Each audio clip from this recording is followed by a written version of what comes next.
বিশ্বকাপের গ্যালারিতে সবার চোখ যখন ফ্রান্স ও সুইডেনের মধ্যকার খেলায়, ঠিক তখনই যুক্তরাষ্ট্রের নিউ জার্সির মেটলাইফ স্টেডিয়ামে দেখা গেল বাংলাদেশের পতাকা নিয়ে আদিল হোসেন নোবেলকে। জানালেন মেসি এমবাপ্পের গোলের হিসাব নয়, বাংলাদেশ নিয়ে স্বপ্ন দেখছেন আদিল হোসেন নোবেল। বিশ্বকাপের উত্তেজনার মাঝেও দেশের ফুটবলকে ঘিরে নিজের ভালোবাসা আর প্রত্যাশার কথা নতুন করে জানালেন একসময়ের জনপ্রিয় এই মডেল ও অভিনয় শিল্পী। যুক্তরাষ্ট্রের নিউ জার্সিতে বসে বিশ্বকাপের নকআউট ম্যাচ উপভোগ করছেন এই শিল্পী।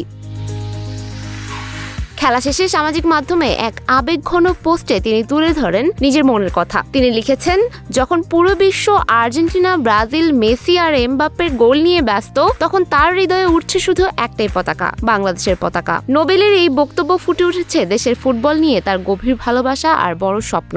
বিশ্বকাপ মানে যেখানে সমর্থকদের আবেগ ভাগ হয়ে যায় বিভিন্ন দেশের পতাকায়, সেখানে তিনি স্বপ্ন দেখছেন একদিন বিশ্বকাপের মঞ্চে উড়বে বাংলাদেশের লাল সবুজ পতাকা। তার বিশ্বাস একদিন বাংলাদেশ জায়গা করে নেবে বিশ্বের ফুটবলের সবচেয়ে বড় আসরে। তারকাদের গোলের উন্মাদনার মাঝেও নোবেলের এই বার্তা দেশের ফুটবল নিয়ে নতুন করে ভাবা এবং এগিয়ে যাওয়ার স্বপ্ন দেখায়।